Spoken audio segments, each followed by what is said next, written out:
Johan est ingénieur et product manager à Google, travaillant depuis plus de 7 ans dans leurs locaux en Israël. Aujourd'hui, on va parler de son métier de product manager, ce qu'il fait dans son quotidien, et de comment il est arrivé là depuis ses débuts en tant qu'analyste. Ensuite, il nous partagera ce qui l'a surpris lorsqu'il est arrivé en Israël, dans le contexte du monde du travail. Puis, l'une des parties les plus intéressantes que je te recommande vraiment d'écouter, on va voir deux astuces qui lui ont été particulièrement utiles dans sa carrière, l'une au début de sa carrière, l'autre qu'il a commencé à utiliser depuis quelques mois seulement et qui est extrêmement efficace et qui m'a moi-même surpris et que je pense utiliser dans ma carrière. Donc je te recommande vraiment cette partie-là.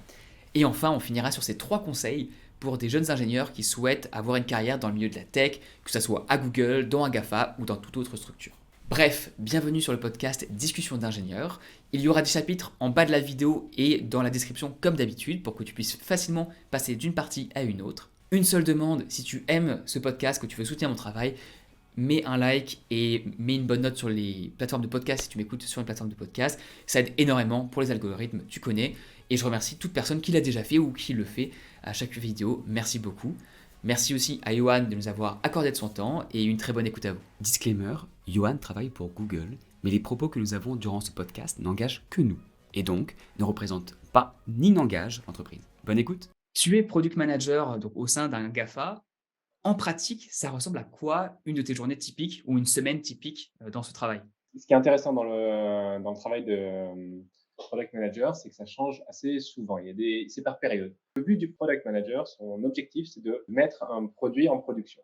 Donc, il faut que ça marche. Donc, de la partie de la création, de la définition du besoin jusqu'à la mise en production, il y a tout un tas d'étapes. Et donc, ça se ressent au jour le jour. C'est-à-dire qu'il y a des jours où on va être vraiment sur l'exécution et s'assurer que le produit fonctionne, qu'il n'y ait pas de bugs, que nos clients soient informés, que tout est bon. Puis il y a des jours où on va se concentrer sur, en fait, qu'est-ce qu'on cherche à résoudre et qui sont nos utilisateurs, pourquoi, quels problèmes ils ont au jour le jour et quelle idée on peut leur apporter qui va vraiment régler leurs problèmes.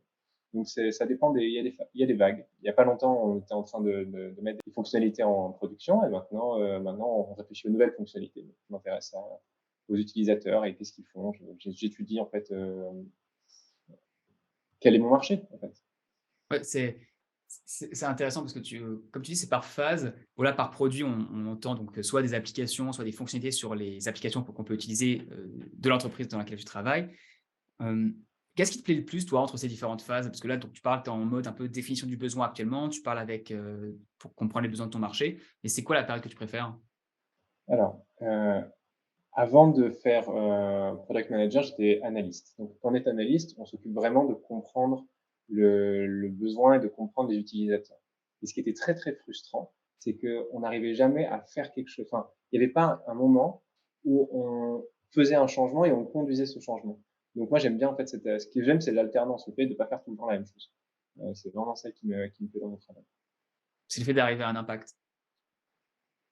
Ce qui me permet oui, de développer de l'impact et de le prévoir à la fin de le construire cet impact, de bien définir où est-ce qu'il y a des problèmes et de bien les résoudre. Ouais. Et en général, tu travailles c'est plutôt un travail où tu as un product manager avec quelques analystes et tu es seul responsable sur une fonctionnalité ou une application, ou vous êtes vraiment des petites équipes qui travaillent ensemble? Alors là encore, il n'y a pas de règle. Dans l'équipe dans laquelle j'étais avant, c'était une très grosse équipe. Donc on était il y avait beaucoup de product managers, beaucoup d'analystes, énormément d'ingénieurs, des UX researchers, des recherches en user experience, je saurais pas dire, je saurais même plus le dire en français. Donc tout un tas de corps de métier qui finalement se mettent ensemble pour construire un très très gros produit qui peut avoir beaucoup d'impact. Maintenant, je suis dans une équipe qui fait de la recherche, donc on est beaucoup plus petit et on est beaucoup moins de product managers, beaucoup moins d'ingénieurs et on travaille comme ça dans un mode c'est beaucoup plus rapide aussi de développer quand on est moins nombreux. Ça me permet d'être plus efficace dans notre développement. Non, c'est cool. Non, ça fait sens. J'avais travaillé avec une fille qui était, elle, dans une startup aussi.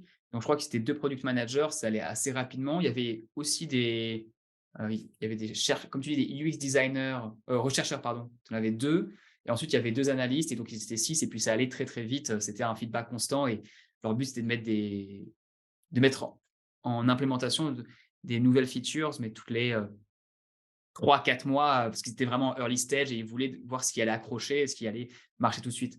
Après, j'imagine dans un grand groupe, on peut avoir des petites plateformes de recherche où on peut aller aussi vite, mais pour ce qui est de l'impact sur des grosses applications, ça va peut-être être des délais plus longs parce qu'il y a plus de tests à faire. Exactement. Quand tu fais un produit pour une petite audience, disons un produit interne, par exemple. Bon, ça va aller assez vite. On va pouvoir le développer, avoir des accords et assez rapidement mettre en place notre produit. Maintenant, quand on travaille sur un très gros produit qui a beaucoup d'impact, il faut faire très attention parce que chaque petit changement qu'on va faire va pouvoir avoir énormément d'impact sur les utilisateurs. Donc, on fait ça avec on fait très attention à chaque étape du procédé. On teste nos hypothèses, on vérifie avec un petit nombre d'utilisateurs, on collecte du feedback. Et on construit comme ça quelque chose dont on est sûr qui réponde à un besoin et qui soit utile pour l'utilisateur. Ouais. Une question par rapport donc au travail de product manager que tu fais maintenant. Et il se trouve qu'avant, tu as été product analyst pendant plusieurs années, pendant peut-être 5, 7 ans d'ailleurs. Hem, la technologie a beaucoup évolué depuis, de manière générale, entre le web, d'il y a 7 ans et la tech d'il y a 7 ans et maintenant, on commence à voir du ChatGPT, qui arrive, ou du Bard pour Google. Si c'est le nom, je crois que c'est le nom que j'ai entendu qui était officiel je crois que Bard était le nom officiel du produit. Donc la technologie a beaucoup changé, mais est-ce qu'il y a eu un impact sur le métier que toi tu fais, au jour le jour? Alors, tu as pu évoluer comme tu l'as dit, tu es plus seulement en product analyst, mais est-ce que tu as pu voir des impacts sur, ce qui a changé et ce qui maintenant est enfin, est-ce que tu as des anecdotes, par exemple, des choses que tu faisais avant qui ne se font plus du tout ou, des choses que tu préfères maintenant? Alors, une Tu peux seconde. prendre ton temps pour réfléchir, Ta hein. ques ta question est compliquée, donc je vais juste prendre le temps de Ouais, réfléchir ouais, pour vas-y, sortir une vas-y. réponse qui tient la route. OK. Alors, sur ta question, il y a plusieurs choses. Il y a des choses quand j'ai commencé, c'était quoi? Il y a 8 ans maintenant, donc ça commence à faire un petit moment et bon, l'iPhone était sorti il y a quoi? Il y a 5-6 ans, donc c'était chouette, quoi. On avait commencé tous à avoir ces téléphones avec des écrans dans les poches. Mais il faut comprendre qu'à l'époque, on construisait des pages web pour les ordinateurs. Donc, cette idée que quand j'ai commencé ma carrière, le mot-clé, c'était il faut construire pour le mobile. Et on oublie l'ordinateur. L'ordinateur, c'est plus notre priorité. On fait d'abord le mobile, et ensuite, on réfléchira à ce qu'on fait sur les ordinateurs, ou enfin, en tout cas, le reste est une déclinaison de ce qui se fait sur le mobile. Donc ça, c'est quand j'ai commencé. Et c'était des nouvelles tendances. Et vraiment, c'était à ça que je m'intéressais. Et ensuite, bah, c'est devenu la règle en fait. Aujourd'hui, ça me vient pas l'idée en fait de faire un produit pour l'ordinateur. Je réfléchis toujours en téléphone portable. Mais c'est maintenant après ça, il y a toute la tendance des machine learning qui a vraiment pris beaucoup d'ampleur. Tout le monde voulait faire du machine learning beaucoup plus. Quand j'ai commencé, c'était vraiment ce pivot entre, il y avait des gens qui faisaient du travail manuel encore sur des contenus qui étaient dans Google. Mais très vite maintenant, c'est passé à des échelles qui sont très différentes et ça a obligé à structurer les choses différemment. C'est-à-dire que dans le machine learning, ce qui est la clé de l'histoire, c'est d'avoir du training data.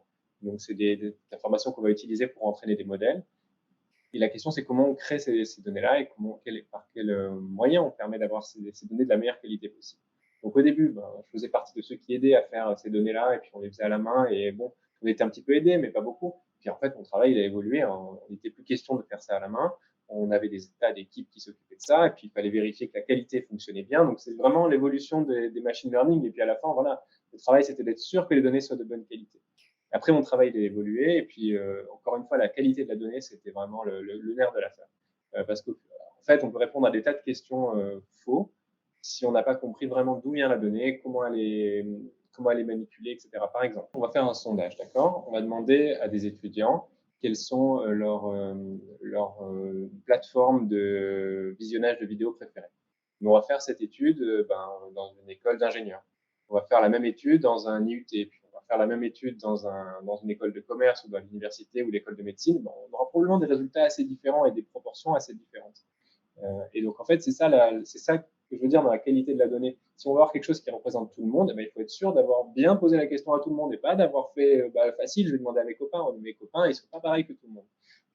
Donc, du coup, ça a été beaucoup de mon travail en fait à évoluer. Ok, il y a du machine learning, il y a des gens très intelligents qui savent très bien en faire.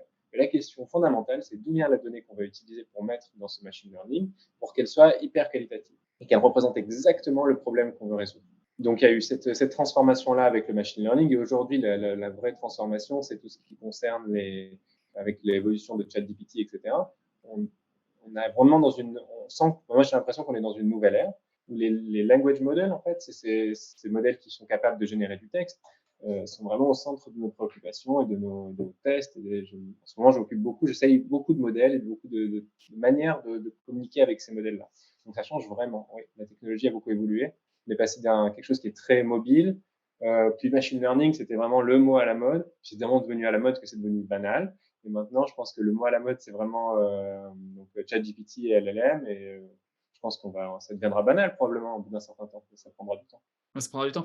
Une question on va changer un peu de topic, c'est, tu as une particularité sur l'endroit où tu travailles. Tu es donc à, Tel Aviv, à Israël depuis, bon nombre d'années maintenant, 7 ans si je ne m'abuse, quasiment, autant que ce que j'ai pu faire, en Australie. Tu as fait un petit passage avant à Dublin, un petit passage d'après le profil LinkedIn aussi, à San Francisco. Donc tu as pu voir différents environnements de travail et donc la question que j'ai envie de te poser, c'est quoi les différences culturelles, notamment au travail, entre, Israël, potentiellement, ce que tu as pu voir aux États-Unis, de Dublin et la France? Moi, l'expérience que j'ai de San Francisco, de Dublin et d'Israël, c'est vraiment une expérience dans le milieu du high-tech, qui est un milieu très particulier. À San Francisco, peut-être que c'est plus la norme, mais clairement à Dublin, il y a toutes les boîtes high-tech ont leur centre. On a un Airbnb, Facebook, Google, tout le monde a quand même un bureau là-bas. Et, et donc, il y a c'est là que commencent en général les jeunes diplômés pour faire de la vente, pour faire différentes choses. Donc, c'était une atmosphère très particulière, le high-tech à Dublin. L'expérience que j'en ai eue, c'était beaucoup de jeunes qui venaient de partout dans l'Europe et c'était très dynamique, très sympathique. À San Francisco, j'étais dans une start-up. C'était en stage dans une start-up. Ce qui était intéressant à San Francisco, c'était le nombre de meet-up qu'il y avait le soir. J'allais souvent à des conférences sur un peu tout et puis on rencontrait systématiquement quelqu'un qui avait une idée géniale, quelque chose de révolutionnaire qu'on n'avait jamais entendu parler. Donc ça, c'était vraiment assez dingue à San Francisco, cette énergie et que les gens peuvent avoir pour leur travail et pour innover. Et après, en Israël, c'est assez différent. En Israël, c'est une société qui est très contrastée. Il y a vraiment de tous les le contraste est quelque chose c'est la caractéristique qui définirait, je pense, le mieux l'Israël. On a des gens, le high-tech est une partie assez privilégiée parce que c'est un secteur qui recrute en général assez bien, donc qui paye beaucoup mieux que le reste. Et donc clairement, c'est un monde à part le high-tech en Israël par rapport au reste de la société. Euh, Après, dans les gens qui travaillent, on est sur des catégories un petit peu différentes. À Dublin, j'ai travaillé beaucoup avec des jeunes qui étaient comme moi, sortis d'école et qui s'éclataient. Et quand on arrive en Israël, il y a beaucoup de pères de famille. C'est plus la même ambiance, c'est plus la même atmosphère, c'est plus mélangé comme équipe. Maintenant, ce qui est intéressant dans le high-tech en Israël, donc en Israël, j'ai appris l'hébreu quand je suis arrivé, mais en fait, c'est pas nécessaire. C'est ça qui est fou. C'est que pour habiter ici, il faut apprendre parce que c'est pas possible de vivre dans un pays où on parle pas la langue. Mais tout ce qui est dans le high-tech est écrit en anglais. Déjà, ça élimine une bonne partie du problème. La plupart des emails sont écrits en anglais et puis les gens discutent en hébreu après pour se mettre d'accord. Et encore, dans l'équipe que j'ai rejoint, tout de suite, tout le monde s'est mis à parler en anglais parce que j'étais là et que je comprenais pas, quoi. Et donc, il fallait qu'ils parlent anglais. Ça a marché. Le temps que j'apprenne l'hébreu et maintenant, j'ai changé d'équipe. Et ce qui est assez drôle, c'est qu'avec mon ancienne équipe, je parle encore en anglais. Puis avec ma nouvelle équipe, je parle en hébreu. Donc, c'est des habitudes qui ont été prises de longue date. En tout cas, le point clé sur Israël, c'est quand même un secteur du high-tech qui est qui est en excellente santé, qui recrute énormément, avec un niveau de vie qui est très différent du reste du pays, euh, et un anglais qui est bien plus accepté que dans le reste des professions. D'accord et est-ce que, de ce que j'entends, au niveau purement de la culture de boîte, est-ce que je peux en déduire que, au niveau de la culture dans l'entreprise, il me semble qu'elle change pas forcément beaucoup parce que c'est quand même une grande entreprise internationale et donc est-ce que la culture est relativement la même selon les pays ou est-ce que tu as quand même vu qu'il y avait un peu des différences, culturelles du pays qui sont ressorties? Moi, je te demande parce que je travaille pour des grands groupes avant, en Australie. Il y avait quand même une partie de la culture australienne qui déteignait sur, l'ambiance générale, notamment en termes de, la maintenance et les horaires australiennes. On travaillait grosso modo, tu travailles 1 à 2 heures de moins par jour en Australie qu'en France, même si tu es dans une boîte française. Est-ce qu'il y a un sentiment un peu similaire que tu as pu voir ou non d'ailleurs, pour toi, sur place? Une des raisons pourquoi les grandes boîtes internationales viennent s'installer en Israël, c'est qu'elles viennent chercher quelque chose qu'il n'y a pas ailleurs. Enfin, il y a pas mal il y a des super universités, oui, mais il y a aussi culture de l'innovation et aller sortir rapidement quelque chose. Donc ça vient avec, c'est une manière de faire. Ok, on va pas tout faire parfait, parfait, parfait, mais on va sortir quelque chose vite. Donc c'est quelque chose qui est très ancré dans la société israélienne où on arrive à faire avancer les choses assez vite. Et les gens se disent ce qu'ils ont à se dire. C'est plus direct que ce qu'on pourrait voir dans d'autres pays. Euh, et ça avance. Il faut se méfier quand même quand tu parles de stéréotypes culturels parce que tu peux vite te faire avoir et tomber sur des gens qui peut-être ont des origines un peu croisées ou qui vont avoir des choses, qui vont juste avoir une manière d'être différente. Et donc faire très très attention à ça quand même. Ah absolument, absolument, il y Donc a c'est difficile pour moi de répondre à tes questions comme ça. J'essaie de te donner ce que j'ai remarqué, mais c'est pas évident de répondre à ces questions-là parce que c'est plus quelles sont les attentes que j'avais en tant que Français ici qui sont différentes. très, très, très bonne remarque. Juste pour revenir sur le tout début, parce que c'est l'audience qui écoute ce podcast, il y a aussi une moitié qui va être encore dans les études. Heu, Est-ce que tu as des choses pendant tes études, notamment des associations par exemple ou des cours que tu as suivis, qui t'ont été profondément utiles au début de ta carrière?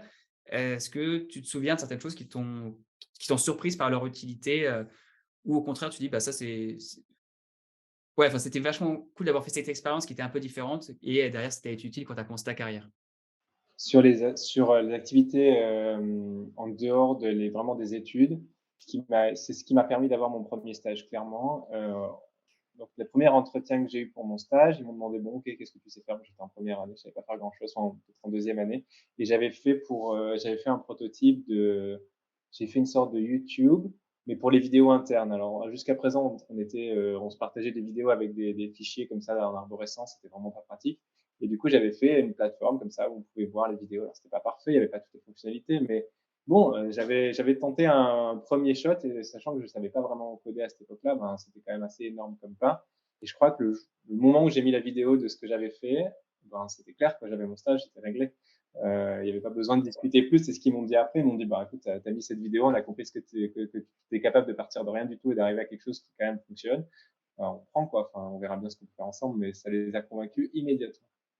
Donc, ça, c'est vraiment première expérience m'a été le plus utile dans ma recherche de stage. J'ai montré que par moi-même, j'avais 3 semaines à tuer un été, puis j'avais fait cette plateforme-là. Ben, ça avait quand même vraiment été efficace. Donc ça, c'est un point. Une autre chose qui m'a été utile, que j'utilise dans les activités non, enfin qui ne sont pas dans le cursus, euh, je fais en ce moment beaucoup de montage vidéo, bizarrement. En tant que product manager, en fait, on fait en général ce qu'on appelle des mocks. Un mock, c'est un dessin simplifié d'une interface utilisateur. Mais moi, mon produit, ben, c'est pas une interface utilisateur. Ce qui est plus important, c'est le flow et c'est les différentes étapes c'est l'expérience qu'on va créer. L'expérience, c'est pas juste, on peut pas prendre juste une photo. Donc, je fais beaucoup de films mais ça marche hyper bien parce que je passais avant des heures à essayer de convaincre tout le monde que mon idée était bonne. Puis maintenant, je fais une vidéo. Ça dure 40 secondes parce qu'en général, on ne donne pas plus que 40 secondes pour mettre une vidéo. C'est magique. Ils comprennent tout de suite ce que je veux dire. Alors, il y a des vidéos, ça marche pas. Au moins, j'ai pas besoin d'aller discuter avec tout le monde. J'ai testé mon idée, je l'ai mis en vidéo, bah, ça rend pas bien, quoi. On voit tout de suite que personne va vouloir utiliser ça.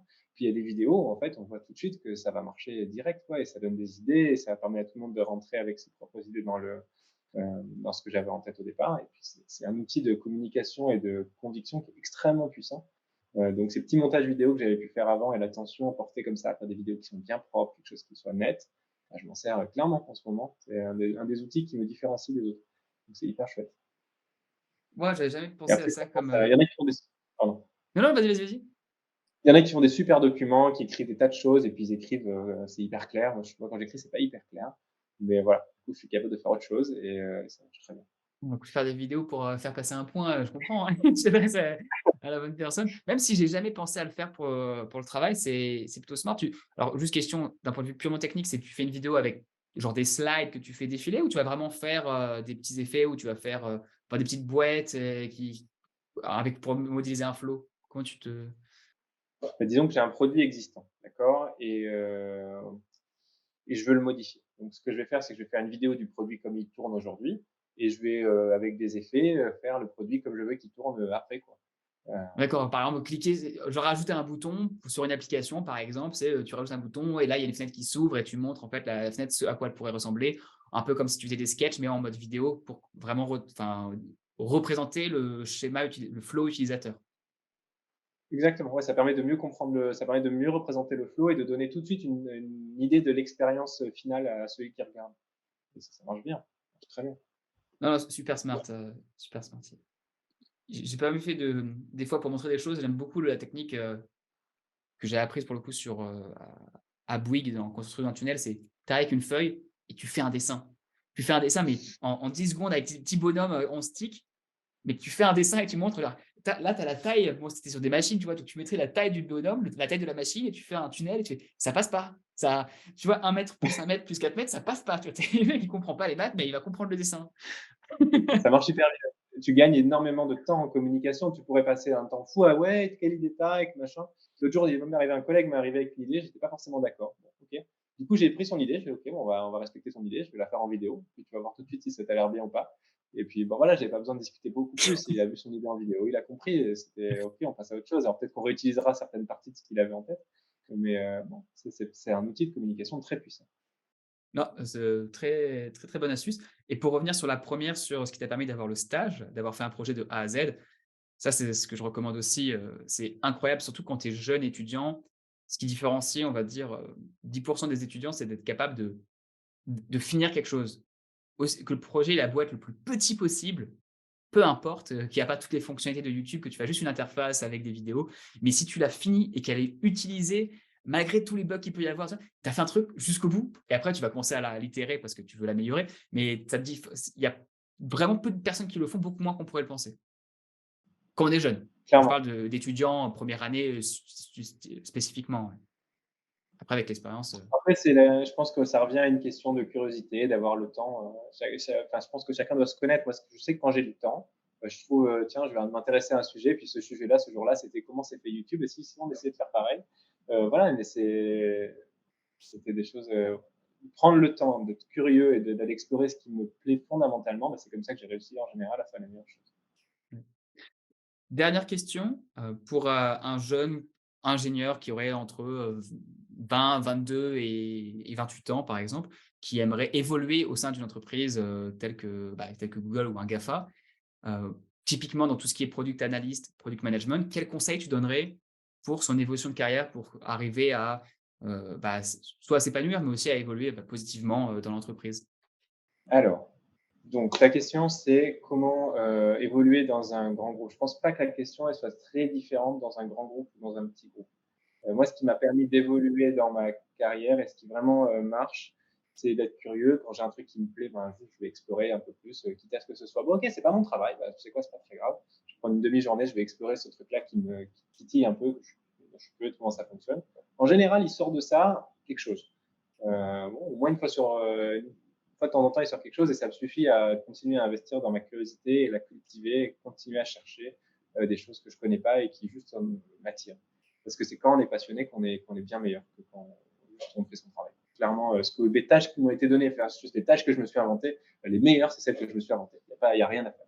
C'est celles où j'ai été bon, c'est celles qui avaient le plus d'impact, c'était beaucoup mieux. Donc, clairement, faire confiance à sa curiosité et aller chercher, jusqu'au bout, ce qu'on peut faire avec ça. Ensuite, il y a un autre aspect, c'est l'opportunité. Des fois, on ne s'aperçoit pas, mais on est en face d'une opportunité, il ne faut juste pas la louper parce que, bah, il y a une partie de chance qui est très importante dans l'évolution de carrière et simplement, ben, faut savoir la saisir quand elle est là, quoi, l'opportunité. Donc, elle n'est pas forcément toujours là, mais pas toujours forcément trouver mieux. Il y a un jeu d'opportunités et je pense que ce qui m'a aidé beaucoup, c'est d'être capable de prendre une opportunité quand elle est venue à moi et quand c'était le bon moment. D'être patient et de la prendre aussi au bon moment. Donc il y avait cet aspect-là. Et le dernier point qui a été très utile, et ça peut-être que c'est plus utile dans un grand groupe que dans une petite boîte, mais ce qui est important, c'est son boss. À la fin du compte, il faut avoir bonne relation et qu'on sente que la personne qui nous gère, elle correspond à notre mode de travail et elle accepte la manière dont on travaille. Cette histoire de curiosité, c'est pas évident pour un boss d'aller dire à son boss, moi, je veux travailler, je veux toujours avoir 20% de libre dans mon planning parce que sur ces 20%, je sais pas encore ce que je vais t'inventer, mais je t'inventerai un truc bien. C'est quand même compliqué à avaler pour un boss. Eh ben, il y en a qui acceptent. Et du coup, c'était très important pour moi d'arriver à trouver d'avoir des bonnes relations avec mes boss c'est vraiment, j'ai rencontré quand quand j'ai fait des entretiens pour différentes équipes, etc. D'avoir vraiment cette relation de très bonne qualité avec le boss et de sentir qu'il y a vraiment un fit et que ça va permettre de sortir une relation profitable. Bah, merci pour ce conseil. Je suis particulièrement d'accord avec le dernier, avoir un bon manager avec qui tu t'entends bien, qui tu peux créer une vraie relation de confiance. Notamment pour les 20 de curiosité que j'ai aussi appliqué, dans ma carrière et qui, comme tu l'as dit, quand tu pars sur quelque chose qui t'intéresse vraiment, ça peut devenir beaucoup plus gros. Tu fais et tout de suite, tu fais des projets qui peuvent impacter plus de personnes, tout le monde est content. Et une fois que tu l'as fait une fois, ton boss, il va te laisser encore plus de marge de manœuvre parce que attends, tu as quand même fait un truc super cool avant. Mais avoir cette relation au départ où quelqu'un te fait confiance, c'est top et je pense que quand on a moins de 30 ans, ça peut être intelligent de choisir ses opportunités en fonction de ça, en fonction de l'équipe dans laquelle tu vas au départ.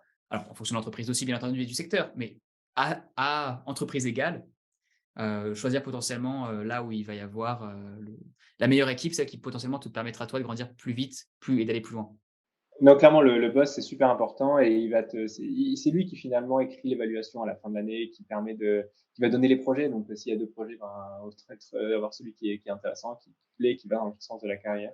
Et ouais, ouais, c'est clairement super. Ça a été très important pour moi de bien choisir mes managers à chaque fois. Bon ben, merci en tout cas pour ton temps, Johan. On va repasser en off, mais merci beaucoup, d'avoir pris le temps de pouvoir partager ainsi ton parcours et ce que tu as pu apprendre, lors des 8 dernières années, dans le secteur de la big tech. Ça marche, merci beaucoup pour tes questions.